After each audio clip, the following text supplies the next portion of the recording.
Hello everyone, welcome back to RSH Builders. Today we finally have something a little different that I think at least some of y'all probably been waiting for. We are finally back down here again at our investment property. We have been down here a couple times since y'all would have seen last. Really pretty much just dropping off materials.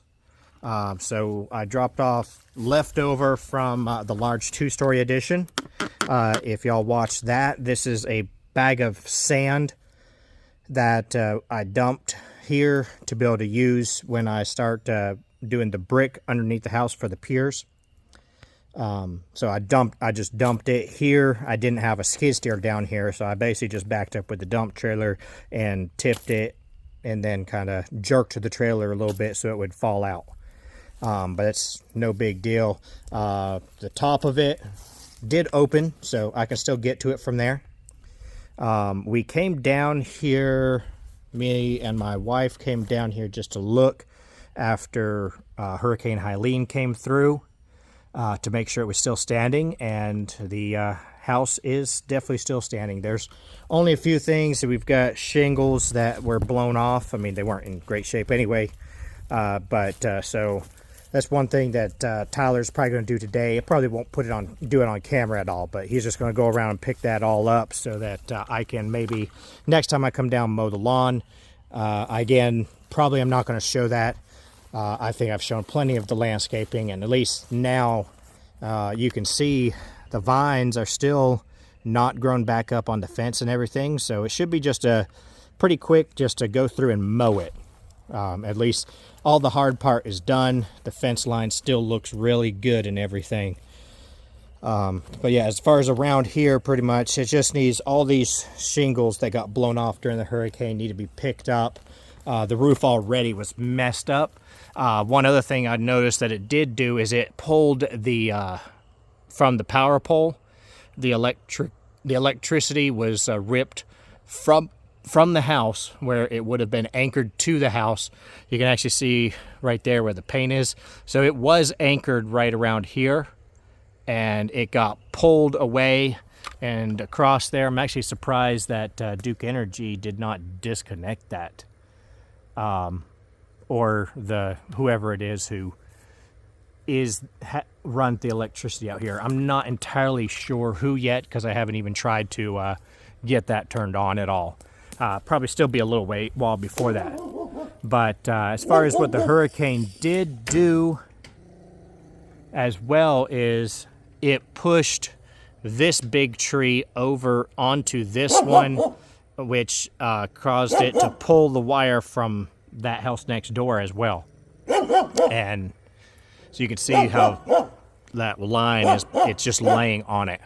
It's been quite a few months. I mean, this of course is towards the end of February, and everybody knows when Hurricane Helene came through, or at least roughly when it came around. For a lot of people it affected, of course, they would know. This entire time that's still not fixed. So the only other damage that I see at all to this property of ours is this one tree here along this fence has picked up. You can see the root system right there is kind of pulled out, and it has basically pulled the fence post for the gate over. I'm not sure. I'm probably not even going to worry about trying to fix that. What I'll probably do is just cut this tree down, rip it completely out of the ground.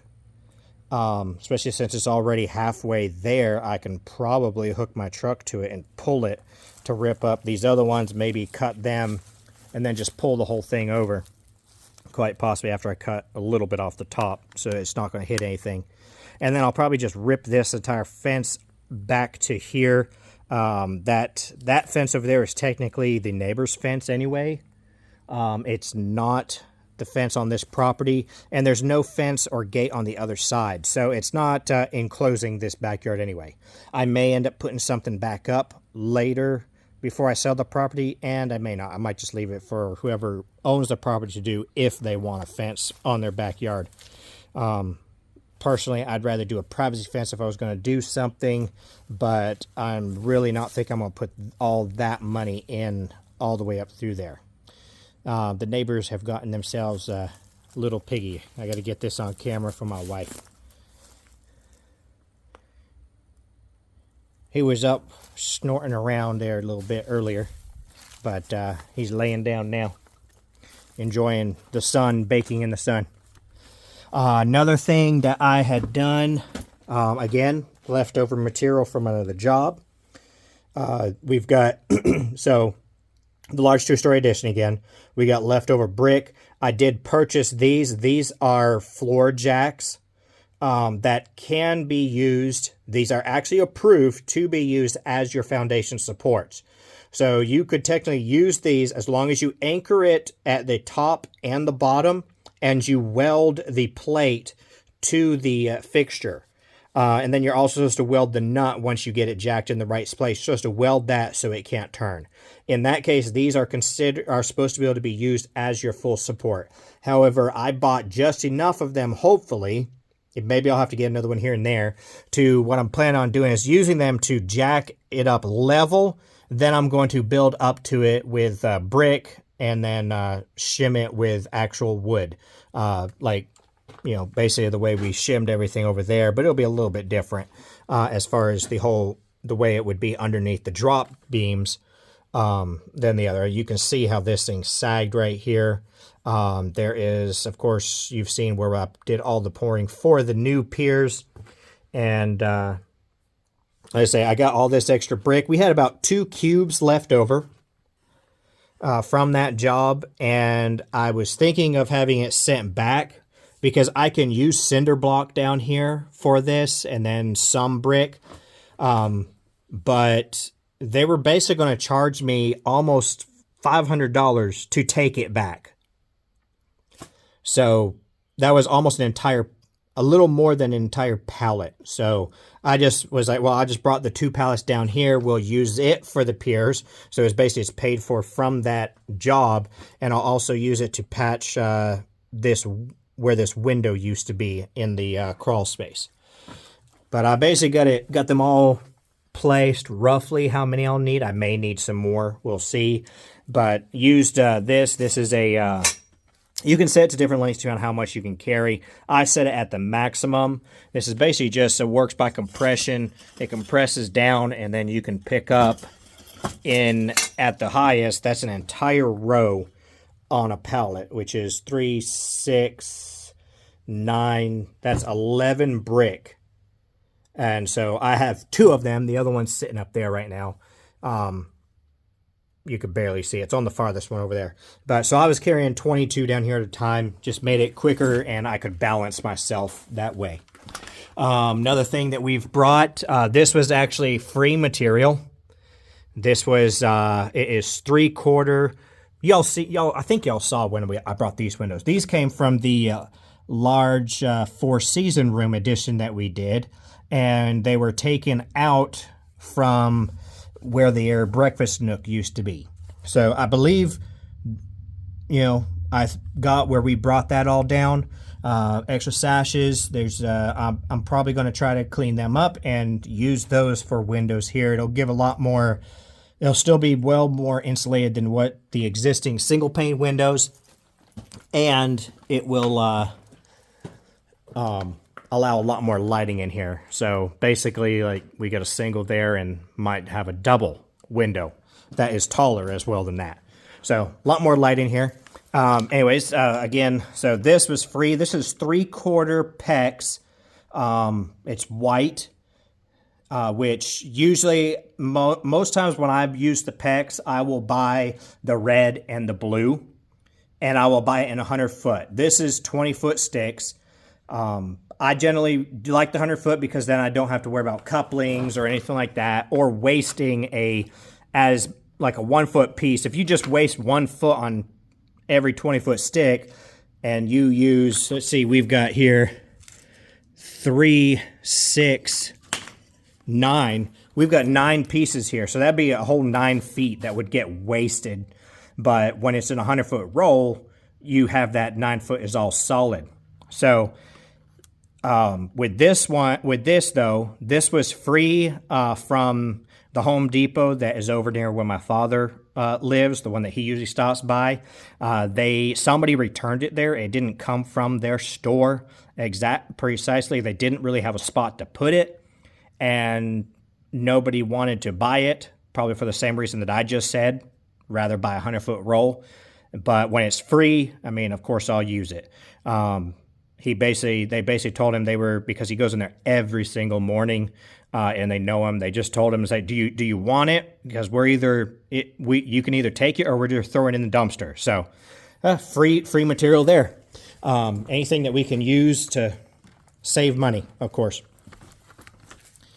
Then I also, from the large 2-story addition, these are some leftover 2x8 rafters that are, I can't remember, I think they're 22 feet long. So there's 4 of them. Those will help us do the drop beams across here. So we'll use those. And I think the only thing that I did do, and I think it was the same day that I was down here with this, maybe it was the day I dropped this stuff off, is I really quick, and I tried to video some of it, but the footage did not come out good at all. And on top of that, I ran into multiple issues when I was doing it. But what I did is I started trying to get water in here. So there was no meter outside, so I couldn't even connect it out there at that point. I had to go and find out who that would be, and then call it in to get a meter and pay for a meter to be installed and everything. But that is in now, so I'll be able to hook it up outside. But in the meantime, for now, I mean, all it does is it just comes up. I've got a shut off, and then I have a pressure reducing valve that will be to use. What I did for now with it, because I figured we'll probably be going that way for the kitchen. So I wanted to put a T in, and then I just put a SharkBite cap so I can take it off, and then I can put in a coupling and just go that direction. Or I may end up just breaking the crimp here later on and connecting straight into it. But then it just comes over, and I did the same thing basically just so I can continue that way, because I'm not entirely sure. But me and my wife were talking about possibly having the bathrooms near the back. Possibly 2 bathrooms there. We'll see, like a master bath and then a half bath, and maybe the laundry back there somewheres as well. But with that being the case, I mean, the water will probably continue that way. So I would just put a T there, and I didn't have 1/2 inch with me, I don't think, that day either. It was something I wasn't fully prepared. It was just I was going to try and throw it in because I had some pieces here. But I was basically just going to put in a hose bib pretty much right where the old one was. I'm thinking I might put it up higher and actually come through here, because then I can fasten it better later from the outside. But either way, PEX, and then we would have water. So hopefully today we'll actually get water on in here. We'll just see how that goes. But other than that, as far as up here goes, let me try and get up here. I believe you've pretty much seen almost everything up here, except for we have, again, leftover material from the winery project, which as far as that season is still coming out right now, but we are actually at this point getting close to being finished with it. Kind of close, but not super close. But we got some leftover R19 insulation, which I'll use in the crawl space, and we have some leftover sheetrock. So, like I say, any leftover materials from a job becomes basically essentially somewhat free material. I, of course, still had to pay for it, but it was leftover. Y'all will see there are some extremely large windows and doors in that unit, which is how there ended up being so much leftover, because usually when you figure sheetrock, you just go with surface area of the walls, and a lot of times you just don't subtract for that because depending on cut pieces, you might want that extra anyway, and we can always use it on another job. So that should at least bring y'all up to speed here. So like I say, the only thing I've started doing is that down there. I will probably, in that case, because of how long this ended up being, just showing y'all what we have done, I quite possibly will just get footage for the next video. But we'll see. I'll just see how it goes. My next item that I'm planning on doing after doing the water line down there is we will be adding collar ties up here to support these rafters. So these rafters have no triangulation to them. And with that being the case, the roof is coming down, and let me see if I can zoom in and show you. So you can see it somewhat there, and then right here. So you see how there's a gap. You'll see that the rafters are really tight against that ridge pole up there. And then at the bottom, there's a big gap. What that is actually from, that roof dropping and the bottom's kicking out slightly. That seems to be pretty sturdy over there on that end. That side doesn't seem to have moved much. But out here, out on the front porch, and I'll show you that real quick. And this is something that is not from the hurricane at all. This has actually been this way since I bought the property. I just haven't pointed it out. So you can see right here, you see where you got the paint, and then you have that area that is not painted. That is from the roof dropping and these rafters sliding out, just slowly sliding out this way.